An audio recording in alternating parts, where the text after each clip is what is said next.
इस चैनल पे आप लोगों को सीटेट से रिलेटेड क्वेश्चंस करवाए जा रहे हैं, प्रैक्टिस सेट करवाए जा रहे हैं। तो आज हम लोग CDP मतलब कि बाल विकास और शिक्षा शास्त्र के लिए दूसरा सेट लेकर आए हुए हैं। चलिए स्टार्ट करते हैं आज के सेट में। देखिए पहला क्वेश्चन लिखा हुआ है, किसने सबसे पहले बुद्धि परीक्षण का निर्माण किया। ठीक है, तो इसका सही ऑप्शन है अल्फ्रेड बिने ने सर्वप्रथम बुद्धि परीक्षण का निर्माण किया था। ठीक है, ये अगर हम बात करें कि बुद्धि परीक्षण के जन्मदाता तो अल्फ्रेड बिने ही माने जाते हैं। ठीक है, अगला प्रश्न देखते हैं। अगला प्रश्न लिखा हुआ है, एक शिक्षक कक्षा के कार्य को एकत्र करता है और उन्हें पढ़ता है, उसके बाद योजना बनाता है और अपने अगले पाठ को शिक्षार्थियों की आवश्यकताओं को पूरा करने के लिए समायोजित करता है। वह क्या कर रहा है या फिर क्या कर रही है? तो इसमें कौन सा ऑप्शन सही होगा? सीखने के रूप में आकलन हुआ, या सीखने के लिए आकलन हुआ, या सीखने के समय आकलन हुआ, या फिर सीखने का आकलन हुआ? तो देखिए पहले उसने काम क्या किया था? सर्वप्रथम उसने काम किया कि उसने सबसे पहले उसका काम किया एकत्र किया। एकत्र करने के बाद उसने उसको पढ़ा और पढ़ने के बाद बनाई योजना। तो देखिए जब कोई काम एकत्रीकरण से लेकर के योजना तक जाता है तो वो कोई काम सीखने के लिए किया जाता है, मतलब कि इसका आपका बी ऑप्शन बिल्कुल सही है। बात समझ में आ गई? चलिए इसके बाद देखते हैं अगला। कह रहा है कक्षा में जेंडर लिंग विभेद। ठीक है, तो लिंग विभेद के बारे में बात कर रहा है। तो क्या इसके ऑप्शन दे रखे हैं, शिक्षार्थियों के हसोन्मुख प्रयासों अथवा निष्पादन का कारण बन सकता है। पुरुष शिक्षार्थियों के वृद्धि उन्मुख प्रयासों अथवा निष्पादन का कारण बन सकता है। महिला शिक्षकों की अपेक्षा पुरुष शिक्षकों के द्वारा अधिक किया जाता है और शिक्षार्थियों के निष्पादन को प्रभावित नहीं करता है। तो इस तरीके से ये लिखा हुआ है। तो इसके लिए हम एक बात कहें कि कक्ष में जेंडर जो विभेद होता है वो कहीं ना कहीं शिक्षार्थियों के हसोन्मुख प्रयासों अथवा निष्पादन का कारण बन सकता है। तो इसका आपका ए ऑप्शन बिल्कुल सही हो जाएगा, क्योंकि एक बात हम आपको बता दें कि अगर कक्षा में लिंग का भेदभाव या पक्षपात किया जाता है तो इसके कारण ढेर सारी भावनाएं उत्पन्न हो जाती हैं।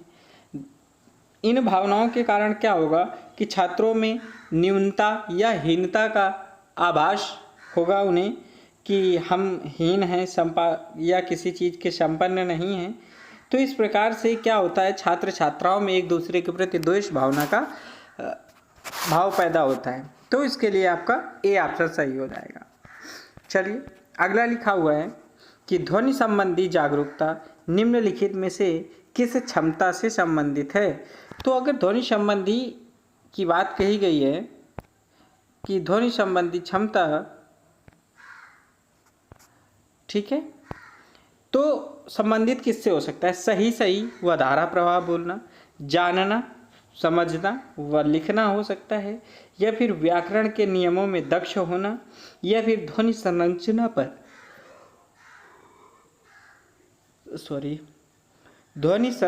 पर चिंतन करना व उसमें हेर फेर करना। तो एक बात समझिए, कह रहा है ध्वनि संबंधी जागरूकता। तो अगर ध्वनि संबंधी जागरूकता की तो सही धारा प्रवाह से कोई मतलब ही नहीं है।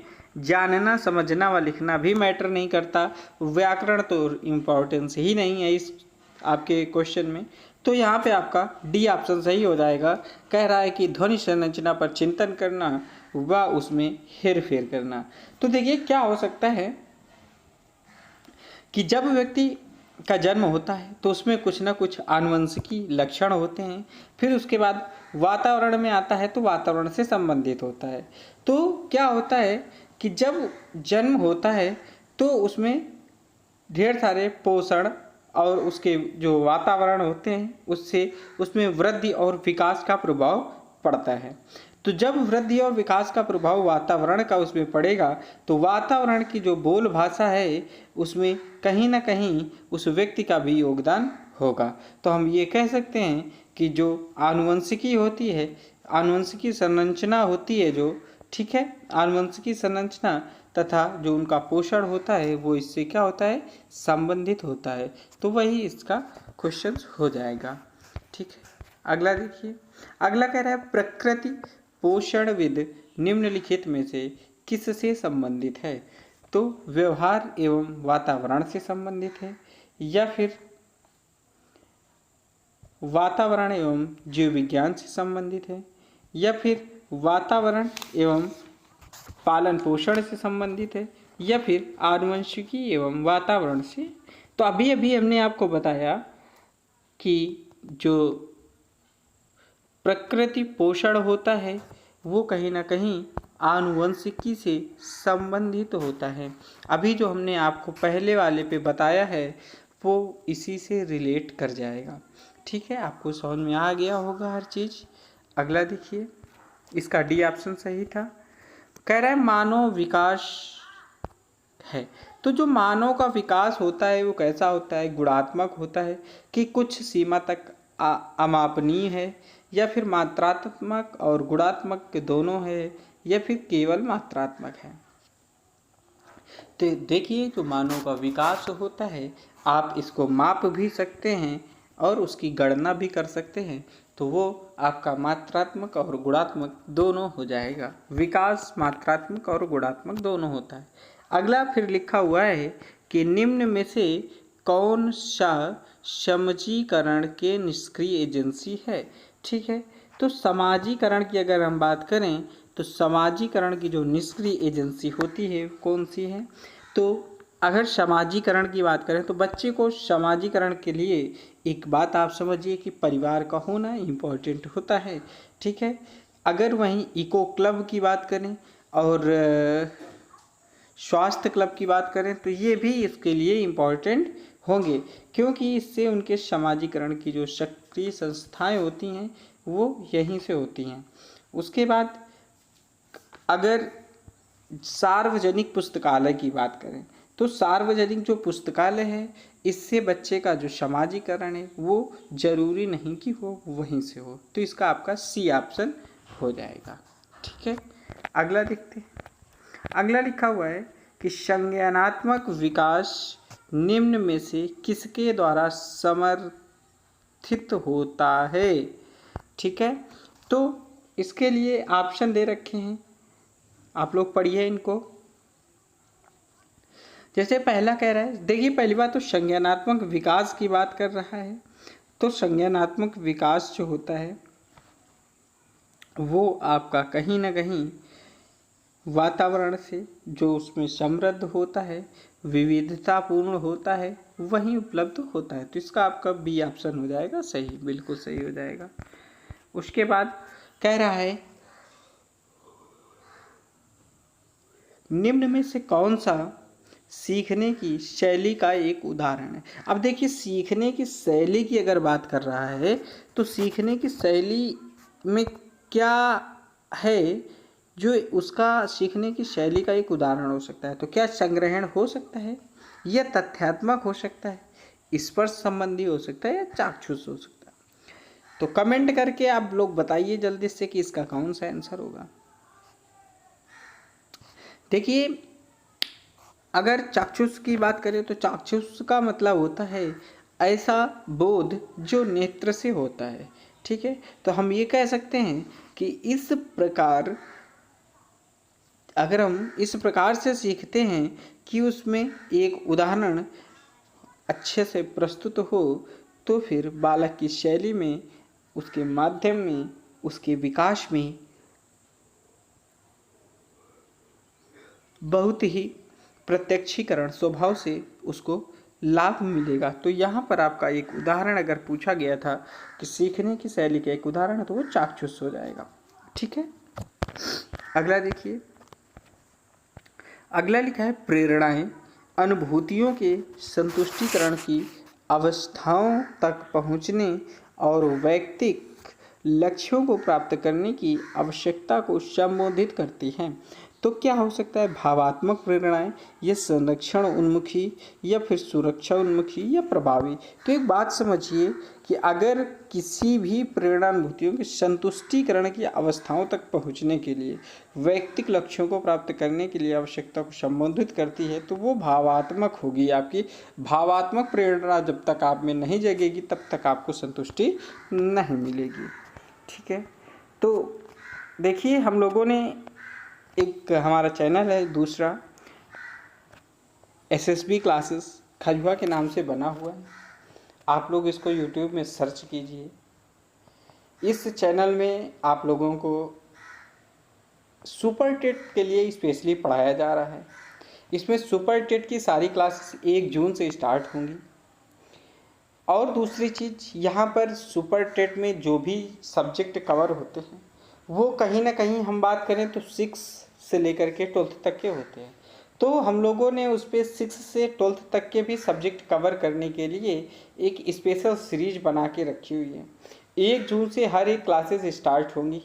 तो आप लोग हमारे इस चैनल को भी सब्सक्राइब कर लें। यूट्यूब में SSB क्लासेस खजुआ जब आप सर्च करेंगे तो आपका आ जाएगा।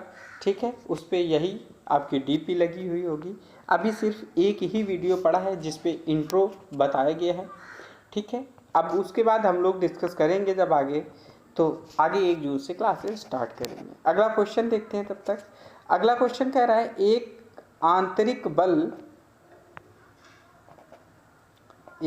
आंतरिक बल जो प्रोत्साहित करता है और व्यवहार परक प्रक्रिया के लिए बाध्य करता है एवं उस प्रक्रिया को विशिष्ट दिशा उपलब्ध कराता है, तो वो क्या होता है? या फिर वो ये जो आपका अध्यवास होता है, या फिर संवेग होता है, वचनबद्धता होती है, या अभिप्रेरणा होती है। तो देखिए किसी भी काम को करने के लिए अगर बात प्रोत्साहन की कर रहा है तो एक बात याद रखिएगा कि मोटिवेशन बहुत ज़्यादा जरूरी है, अभिप्रेरणा बहुत ज़्यादा जरूरी है। तो इसका आपका डी ऑप्शन हो जाएगा। उसके बाद लिखा हुआ है निम्नलिखित में से कौन सा कारक अधिगम को सकारात्मक प्रकार से प्रभावित करता है? अधिगम है, सकारात्मक ढंग से प्रभाव डाल रहा है। तो सहपाठियों से प्रतियोगिता, अगर हम बात करें सहपाठियों से प्रतियोगिता तो अधिगम को सकारात्मक प्रभाव डालना चाहिए, अर्थपूर्ण संबंध होना चाहिए, माता पिता की ओर से दबाव। तो देखिए बात दबाव की आ गई, ये तो बिल्कुल ही गलत हो जाएगा। अनुत्तीर्ण हो जाने का भय, ये भी गलत है, क्योंकि हमको निगेटिव तो सोचना ही नहीं है। अब हमारे पास 2 ऑप्शन बचते हैं, सहपाठियों से प्रतियोगिता और अर्थपूर्ण संबंध। तो एक बात समझिए कि अगर हम इन दोनों में देखें तो अर्थपूर्ण संबंध ज़्यादा सूटेबल है, क्योंकि सहपाठियों से प्रतियोगिता अगर हम करेंगे या करवाएंगे तो जरूरी नहीं कि वह उनके लिए सकारात्मक दृष्टिकोण पैदा करे। तो अर्थपूर्ण अगर संबंध होगा तो जरूर उसमें सफल होगा। इसके लिए आपका बी ऑप्शन सही हो जाएगा। उसके बाद देखिए कह रहा है प्रतिभाशाली शिक्षार्थियों को, फिर आगे ऑप्शन है से जुड़े प्रश्नों पर अधिक समय देने के लिए कहा जा सकता है। तो किस प्रकार के? समझ से जुड़े, सृजन से जुड़े, विश्लेषण से जुड़े, या फिर स्मरण से जुड़े। तो एक बात समझिए, तो अगर प्रतिभाशाली शिक्षार्थी है तो एक बात हमेशा याद रखिए, प्रतिभाशाली शिक्षार्थी के लिए एक शब्द यूज किया जाता है क्रिएटिविटी। ठीक है, क्या यूज किया जाता है? क्रिएटिविटी। अगर क्रिएटिविटी है तो वो कहीं ना कहीं सृजनशील बालक माना जाता है। इस वजह से सृजनशील प्रश्नों का उसके लिए अधिक समय देने के लिए कहा जा सकता है। B option. अगला देखिए, अगला कह रहा है निम्न में से कौन सा कौशल संवेगात्मक बुद्धि से संबंधित है? अब संवेगात्मक कौशल की बात कही है, बुद्धि से संबंधित होगा तो गतिक प्रक्रमण होगा, या फिर विचार करना होगा, या फिर समानुभूति देना होगा, या फिर याद करना होगा। तो देखिए कह रहा है कि कौन सा कौशल संवेगात्मक बुद्धि से। तो अब जहाँ बात संवेगात्मक बुद्धि से होगी तो अगर हम बात करें तो देखिए इसमें वही ऑप्शन सही होगा। अगर हम बात करें तो क्या हो जाएगा, जैसे एक बात समझिए कि व्यक्ति को अगर स्वयं को या फिर दूसरे की परिस्थिति में रख कर सोचने की या सोच विचार करने की क्षमता का अगर विकसित हो जाता है तो जो उसमें संवेगात्मक बुद्धि होगी, वही संवेगात्मक बुद्धि देखिए जब वो अपने और दूसरे दोनों के भावों को समझ सके, तो वो कहीं ना कहीं अगर ऐसा होता है तो सहानुभूति होती है। ठीक है, लास्ट प्रश्न देखिए आज का, कह रहा है गणित से अधिगम निर्योग्यता का आकलन निम्न में से किस परीक्षण द्वारा सर्वाधिक उचित तरीके से किया जा सकता है। गणित से अधिगम निर्योग्यता की बात कर रहा है। ठीक है, अधिगम निर्योग्यता का आकलन। तो अगर गणित की बात करेगा तो गणित में हमेशा याद रखिएगा बहुत ज़्यादा इम्पोर्टेंट होता है गणित के लिए, वो होता है निदानात्मक परीक्षण।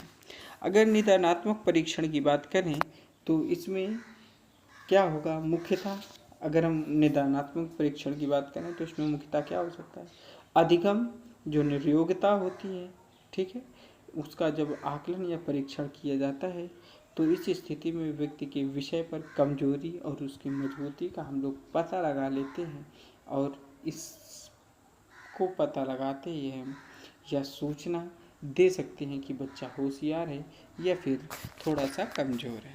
तो ओके फ्रेंड्स, तो आज हम लोग इतना पढ़ लिए हैं। अगर आप लोगों को सेशन पसंद आया हो तो आप लोग बिना समय गंवाए चैनल को सब्सक्राइब कर लें और हमारे दूसरे यूट्यूब चैनल एसएसपी क्लास खजुआ को भी सब्सक्राइब कर लें, क्योंकि 1 जून से जब यहाँ क्लासेस स्टार्ट होंगी तो आपके लिए बहुत ही हेल्पफुल चैनल होगा ये। ठीक है, बकाया हम लोग न्यू गुरुकुल क्लासेस में इसी तरीके पढ़ते रहेंगे, आप लोगों का प्यार हमारे साथ बना रहेगा। ओके दोस्तों, तो मिलते हैं फिर अगली क्लास में।